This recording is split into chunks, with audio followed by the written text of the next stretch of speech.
Okay, so warm welcome to all the participants on today's webinar about rotating machinery. My name is Irnei Sierk, and I'm a DSA application engineer in Dewesoft. In today's webinar, I will show you how to use Dewesoft in the field of rotating machinery. I will talk about FFT Analyzer, different angle sensors, and our Supercounter technology. I will also show you how to use advanced math in Dewesoft related to rotating machinery, such as bearing fault analysis, kinematic cursors, exact frequency math, full spectrum, and tracking filter. The presentation with live demos will take around 30 minutes, and at the end, we will have 10 minutes for your question. Rotating machinery is a major and critical component of many mechanical systems in industrial plants, air and ground transportation vehicles, and in many other applications. It's primarily concerned with signals relating to the rotational speed and its harmonics. Evaluating harmonics of rotational speed can be critically important on many types of rotating machines.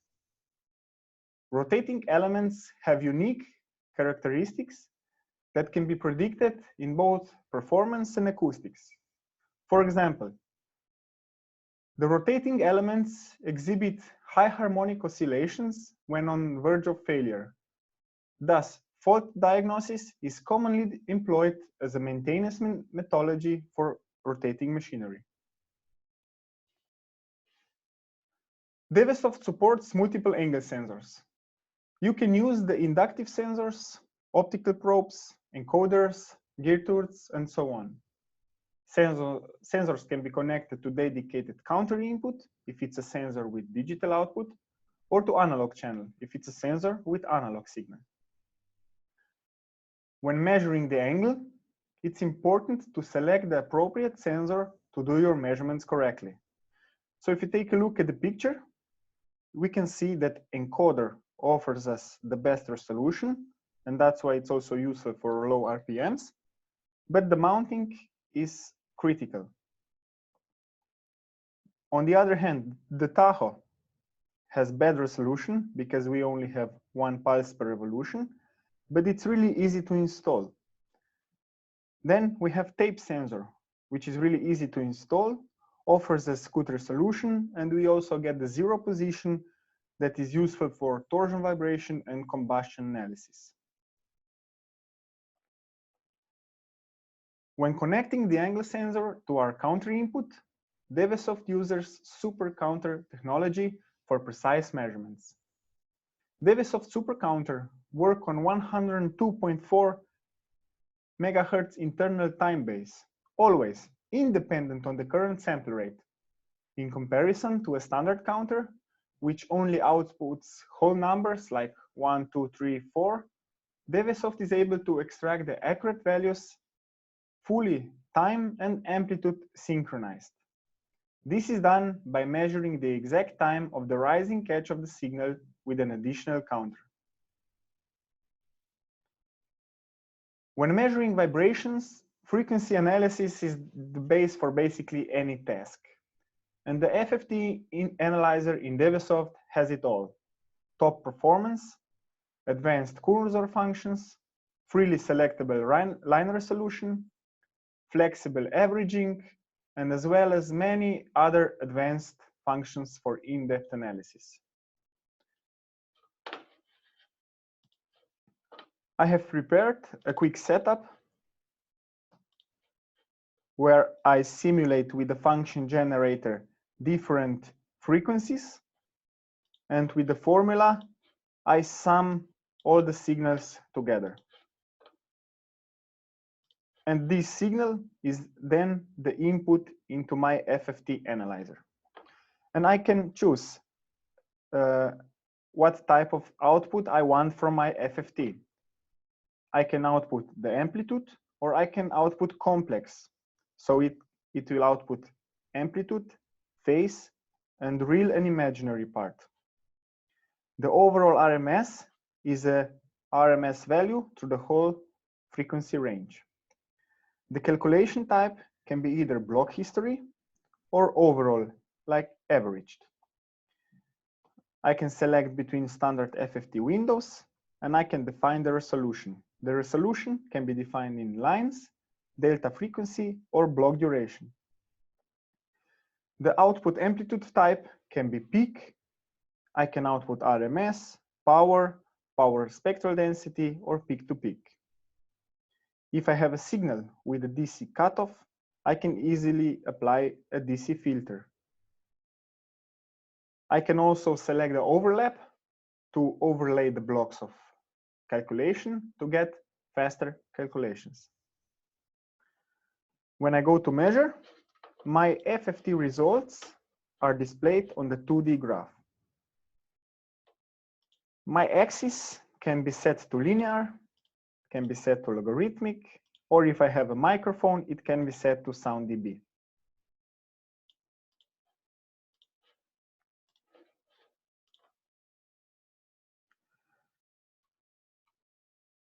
FFT Analyzer allows setting multiple markers for automatic detection of different parameters. The following markers are available. So we can have a free marker, zoom, max, RMS, sideband, delta marker, harmonic marker, or damping marker. So when I go to measure and I have a results on the 2D graph, on the left side, I have a section interaction. And here I can choose between those markers. So if I have a zoom marker, I can easily zoom into a certain region. With the right mouse click, I can go out. So it's very easy to zoom into a certain region. The next one is free marker. The free marker will show me the position and the amplitude of the position. I can apply as many markers as I want. The next is max marker. Max marker will find the number of maximum peaks in the spectrum.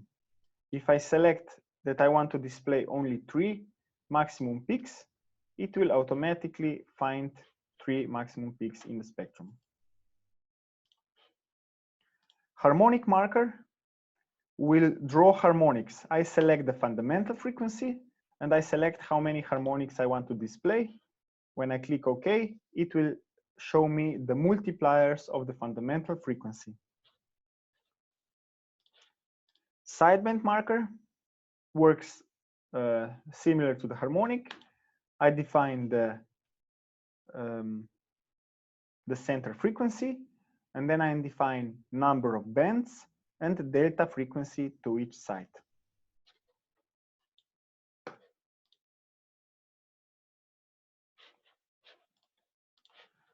RMS marker calculates the RMS value between the cursors.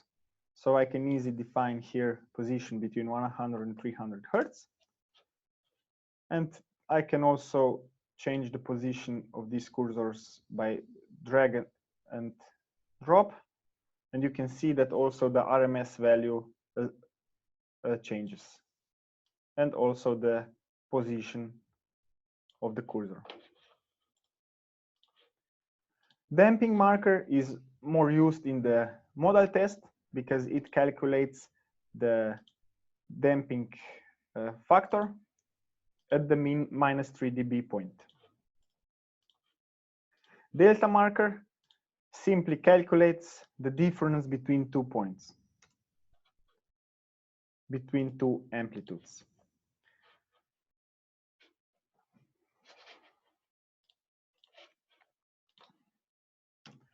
And that leads us to our last cursor, which is a bearing cursor. And the bearing fault analysis is the procedure for early detection of faults on ball bearings. The math that covers this application in Dewesoft is called envelope detection. When an error on the ball bearing occurs, it will produce ringing with a high frequency, which corresponds to its natural frequency. This ringing will repeat each time when a damaged part of the ball hits the ring or vice versa. We have to know also that inner and outer ring, cage, and balls have different typical repeating frequencies depending on the geometry of the bearing and the rotational frequency. From the frequency spectrum and peaks at certain frequencies, we can determine what is wrong with the bearing. In the examples on the picture, we can see a couple of examples of faults on bearings. So in the first picture, we can see that the envelope spectrum is flat, which indicates that there is nothing wrong with our bearing. The second graph shows an increased level at outer frequency, which indicates the external ring fault. When the level is increased at the inner frequency, it usually means that there is something wrong with an internal ring. And if there is something wrong with the rolling element, the level is increased at ball spin frequency.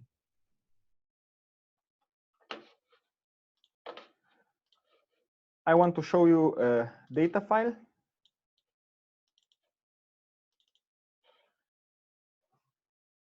From the time domain data here above, you can see that on the first part of the data file, the accelerometer was placed on the good bearing. On the second part of the data file, the accelerometer was placed on the bad bearing. And from the spectrum, we will try to figure out what was wrong with the bearing. How the procedure for the bearing analysis looks like. So first, we need to measure the vibrations. When we have that, we add envelope detection math. Our input to that math is a vibration signal. And then we select different calculation type. We select the band for the signal, the band for the envelope, and the bearing from our database. The database is quite large. It contains a lot of brand and different models. But in case if you have a special bearing that is not listed in our database, it can easily be added. Just go to the Dewesoft installation folder, Systems, X3, and open bearing database. After that, it's really easy. Just select one element, copy, and paste it, and you can change the number, you can change the geometry, and you can change the supplier. After that, save the data file, save the file, reopen Dewesoft, and you will see a bearing in your database. You also have to input manually here the frequency of rotation, because the marker on the 2D graph is calculated from the geometry of the bearing multiplied with the frequency of rotation. After that, I open FFT Analyzer. The input to my FFT Analyzer is the output from the envelope math, and I define all the standard things in the FFT. I go to review, I click recalculate, and I can see the results. So for the first part of the data file, I had my accelerometer on the good bearing. I can see that the spectrum is pretty much flat. When I change to bad bearing here and recalculate the data, you can see that the spectrum is not flat anymore. And the frequency that matches with our bearing cursor is at 136 Hertz. And that means that we have a problem with the rolling element in the bearing.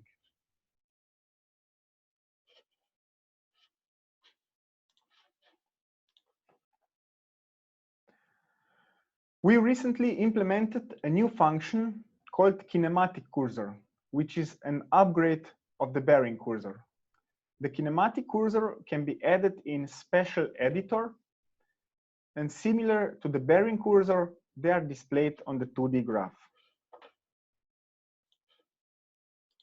So if I show an example in the setup,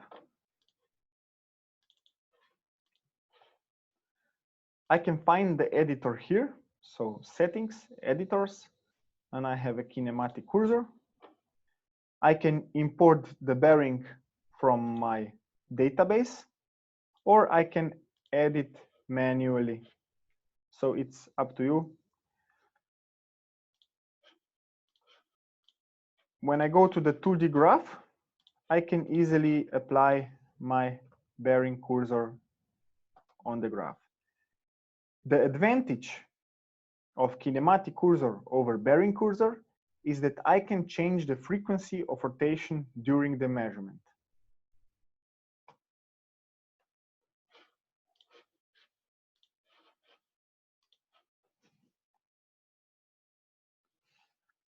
The next method is the exact frequency method, which is a very nice procedure for determining the exact frequency of the signals.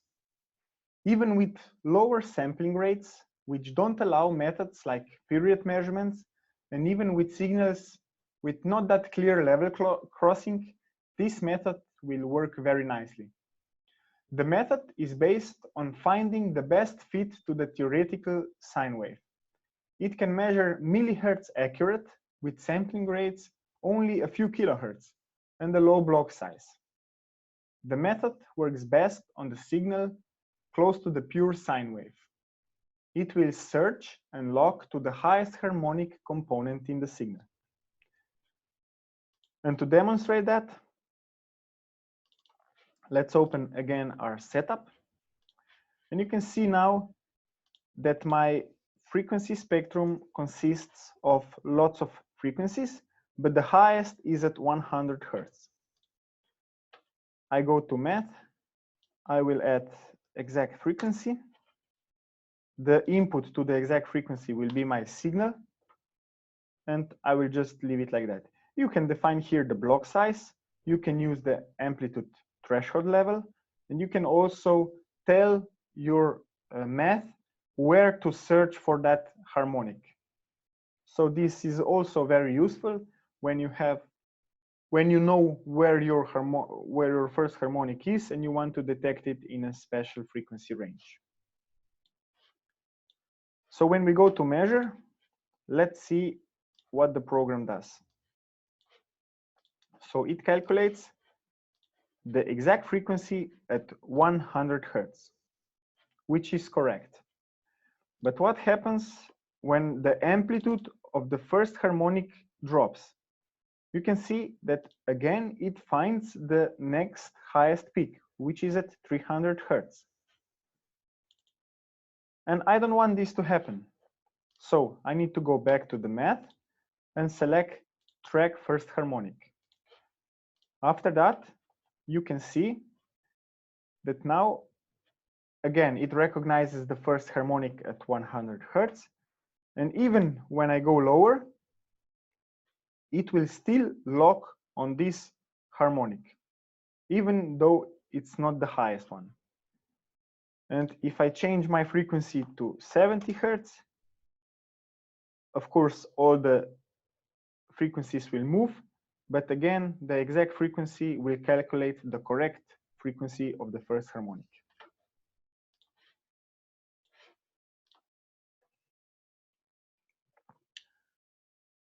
The next method is a full spectrum. Full spectrum can be used for advanced rotor whirl analysis, for low harmonics, which will change with phase. Full spectrum is defined for complex input data and displays the correlation between the vibration data from the X and Y components of the rotor. Full spectrum plot allows us to determine whether the rotor is rotating forward or backward. This information makes the full spectrum plot a powerful tool for interpreting the vibration signals of rotating machinery. To obtain the full spectrum, the X and Y transducer signals are fed into the math input. The positive and negative vibration components for each frequency are obtained. positive is defined to be the forward rotation and the negative component as the reverse direction. One of the possible applications of full spectrum is analysis of the rotor runout caused by mechanical irregularities. So if I show you the demo setup, I demonstrated here with two signals that have a phase shift of 90 degrees, which simulates two transducers, probe transducers, that have a 90-degree angle in between them, similar to the picture here. In order to my full spectrum to calculate this, I need to define the complex channel. And this is easily done with the formula. So for the real part, I took the first probe, and for the imaginary part, I defined the second probe. This complex number is then an input to my full spectrum, where I define my calculation type, windows, and segment length. When I go to measure, above I can see an ordinary FFT spectrum with just positive frequencies. Below, I can see the full spectrum. And you can see that now I have here some negative frequencies.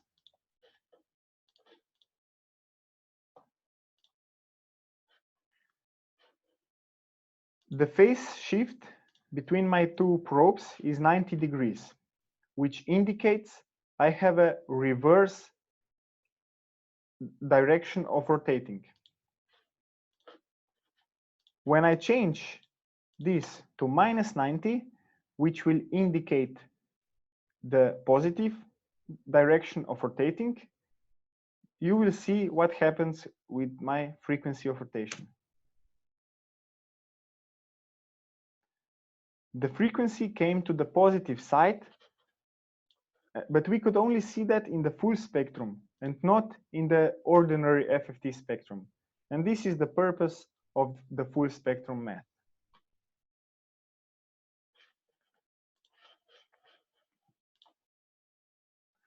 The last thing I want to show you is the tracking filter, which has a center frequency that is always tuned to the current drive frequency. This allows other signals to be rejected from the measurement and control. Tracking filters are greatly reduce the noise and harmonics signals above and below the signal's center frequency. The narrower the bandwidth of the tracking filter, the more rejection of harmonics and noise outside of the filter's bandwidth. The tracking filter is used for non-constant rotational speed. And the main feature of that filter is that it has a 0 phase delay, because it's very useful for radars, sonars, signal processing, and order tracking. If I open my setup, I have a signal that consists of one sine sweep, so a changing frequency, and a couple of constant frequencies and the noise. This signal is the input into my tracking filter setup, where my filter will track the frequency channel that my function generator will output. And the bandwidth, I can manually define the bandwidth, will be 10 Hertz. So when I go to measure, this is my FFT of the signal. You can see that I have two sine waves and the noise, and then I have a quickly changing frequency. If I display the tracking filter with the red curve, you can see that it's closely following this frequency, and it eliminates all the other noise in the signal.